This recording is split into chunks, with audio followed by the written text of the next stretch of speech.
උසස් පෙළ දේශපාලන විද්‍යාව විෂය හදාරන දරුවන් වෙනුවෙන් අදත් මම අලුත් වීඩියෝ එකක් අරගෙන ආවා. ඉතින් අද වීඩියෝ එකෙන් මම සාකච්ඡා කරන්නේ අර්ධ ව්‍යුහගත කෙටි ලිඛිත අනුමාන ප්‍රශ්න කිහිපයක් තමයි මම අද සාකච්ඡා කරන්න හිතුවේ. වීඩියෝ එකට යන්න කලින් channel එක subscribe කරලා එකතු වෙන්න කියලා ආදරණීය මතක් කිරීමක් කරනවා. අපි යමු වීඩියෝ එකට. පළවෙනි ප්‍රශ්නය තමයි පහත කෘතිවල කතුවරුන් නම් කරන්න කියලා තියෙනවා. පළවෙනි කොටසෙන් අහලා තියෙනවා ලෙවියාතන් කෘතිය රචනා කළේ කවුද කියලා. ඉතින් මේ ලෙවියාතන් කෘතිය රචනා කළේ තෝමස් හොබ්ස්.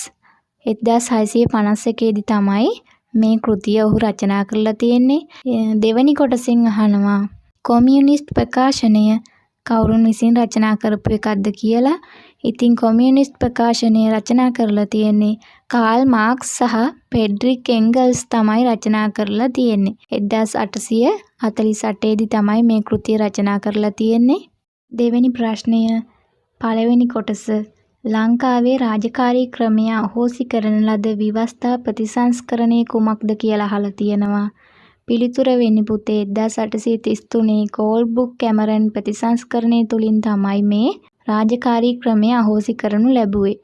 මේ රාජකාරී ක්‍රමය කෝල්බ්රුක් දුටුවේ වැඩවසම් සමාජ ලක්ෂණයක් විදිහට තමයි මේ රාජකාරී ක්‍රමය දුටුවේ. ඒක නිසා මේ රාජකාරී ක්‍රමය 1832 දී අහෝසි කළා මේ කෝල්බ්රුක් කැමරන් ප්‍රතිසංස්කරණය හරහා. දෙවෙනි කොටස යටත් විජිත ශ්‍රී ලංකාවේ ව්‍යවස්ථාදායක සභාවට පළමු වරට මැතිවරණ මූලධර්මය හඳුන්වා දෙන ලද ආණ්ඩුක්‍රම ව්‍යවස්ථා ප්‍රතිසංස්කරණය කුමක්ද කියලා අහලා තියෙනවා. ඉතින් පුතේ 1910 සීමිත ඡන්ද බලය හරහා තමයි පළමු වරට මේ මැතිවරණ මූලධර්මය යටත් විජිත ශ්‍රී ලංකාව තුල ස්ථාපිත වෙන්නේ. ඉතින් ඒ ක්‍රූ මැකලම් ආණ්ඩුක්‍රම ප්‍රතිසංස්කරණය යටතේ තමයි පළමු වරට මැතිවරණ මූලධර්මය හඳුන්වලා දුන්නේ. ඉතින් 1910 ක්‍රූ මැකලම් ව්‍යවස්ථාදායක සභාවට සීමිත ඡන්දයෙන් 4 දෙනෙක් පත් කරගත්තා. ඉතින් ඒ අනුව තමයි මේ මැතිවරණ මූලධර්මය ලැබෙන්නේ මේ ක්‍රූ මැකලම් ආණ්ඩුක්‍රම ප්‍රතිසංස්කරණය හරහා පළමු වරට. තුන්වෙනි ප්‍රශ්නය තමයි පුතේ දේශපාලනය සහ දේශපාලන විද්‍යාව අතර සම්බන්ධය දැකිය හැකි පැති දෙක නම් කරන්න කියලා තියෙනවා. මේ දේශපාලනය කියන එක පුතේ ප්‍රායෝගිකව සිද්ධ වෙන දෙයක්. ඒ නිසා තමයි දේශපාලනය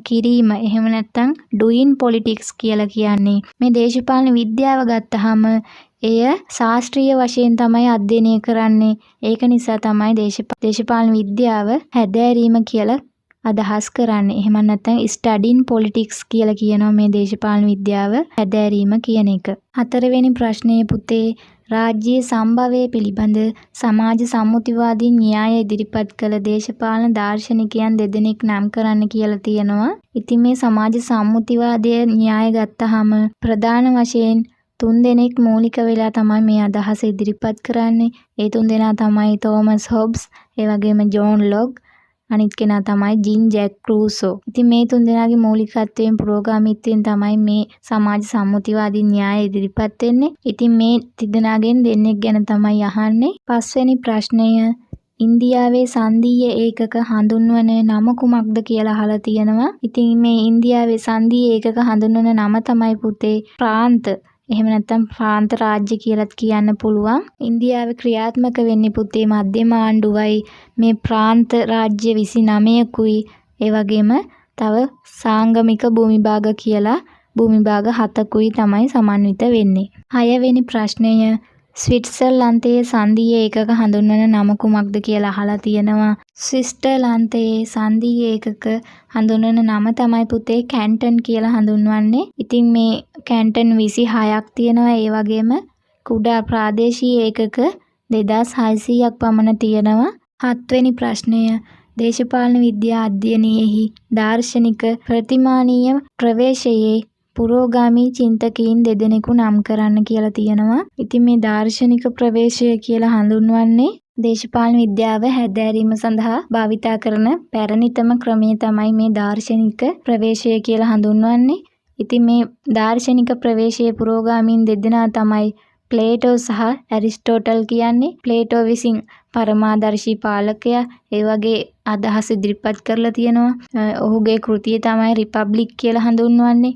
ඒ වගේම ඇරිස්ටෝටල් විසින් පොලිටික්ස් කියන කෘතිය රචනා කරලා තියෙනවා. ඒ වගේම රාජ්‍ය ගැන විවිධ අදහස් සංකල්ප ඔහු ඉදිරිපත් කරලා තියෙනවා. ඒ අනුව මේ දාර්ශනික ප්‍රවේශයේ පුරෝගාමී චින්තකයින් දෙදෙනා තමයි ප්ලේටෝ සහ ඇරිස්ටෝටල්. 8 වෙනි ප්‍රශ්නය රාජ්‍ය බලය කේන්ද්‍රගතව පවතින ආණ්ඩුක්‍රම මාදිලිය කුමක්ද කියලා අහනවා. ඉතින් මේ ආණ්ඩුක්‍රම මාදිලිය තමයි පුතේ ඒකීය ආණ්ඩු. එහෙමත් නැත්නම් ඒකීය මාදිලිය කියලා කියන්න පුළුවන්. ඉතින් මේ රාජ්‍ය බලය කේන්ද්‍රගතව පවතින ආණ්ඩුක්‍රමය කියලා මේකට හඳුන්වන්න හේතුව තමයි රාජ්‍ය බලය මධ්‍යම ආණ්ඩුව වටා තමයි කේන්ද්‍රගත වෙලා තියෙන්නේ. තව ප්‍රාන්ත ආණ්ඩු ප්‍රාදේශීය පාලන එකක තිබුණත් ප්‍රධාන වශයෙන් බලය ඒකරාශී වෙලා තියෙන්නේ මධ්‍යම රාජ්‍යය තමයි මේ සියලු කටයුතු ක්‍රියාත්මක කරන්නේ. ඒක නිසා ඒකීය ආණ්ඩු තමයි මේ රාජ්‍ය බලය කේන්ද්‍රගතව පවතින ආණ්ඩුක්‍රම මාදිලිය වෙන්නේ. ජපානය, නෝර්වේ, ඒ වගේම ප්‍රංශය වගේ රටවල් උදාහරණ විදිහට ගන්න පුළුවන් මේ ඒකීය ආණ්ඩුක්‍රම වලට.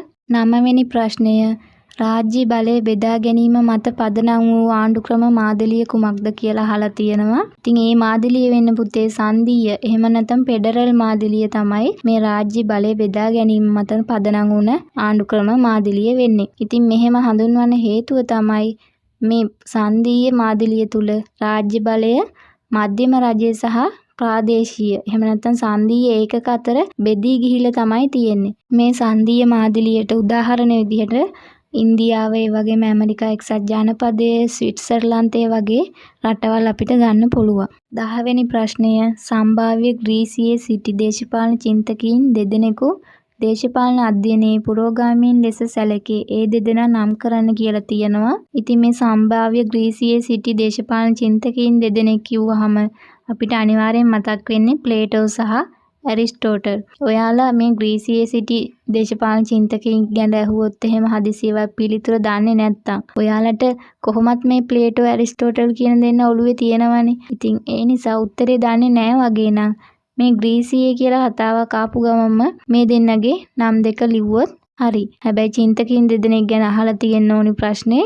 ඒ අනුව මේ ප්ලේටෝ සහ ඇරිස්ටෝටල් දෙන්නව අපිට ග්‍රීසියේ දේශපාලන චින්තකයින් දෙදෙනෙක් විදිහට සලකන්න පුළුවන්. ඉතින් අද මම මේ කතා කරපු කෙටි ලිඛිත ප්‍රශ්න ටික අනිවාර්යෙන් බලාගෙන විභාගයට යන්න. මොකද මේ කෙටි ලිඛිත ප්‍රශ්න නිතරම වගේ පසුගිය විභාග ප්‍රශ්න පත්‍ර වලට ඇවිල්ලා තියෙනවා. ඒ නිසා ලේසියෙන්ම ලකුණක් දෙකක් ලබා ගැනීමට තියෙන අවස්ථාවක් තමයි මේක. ඉතින් මේ ප්‍රශ්න ටික හොඳට බලාගෙන යන්න. ඒ වගේම ඉදිරියටත් මම මේ වගේ ප්‍රශ්න ඔයාලා වෙනුවෙන් අරගෙන එනවා. වීඩියෝ එක ප්‍රයෝජනවත් වුණා නම් ලයික් එකක් දාලා යාළුවන්ට බලන්න ෂෙයා කරන්න කියලාත් මතක් කරනවා.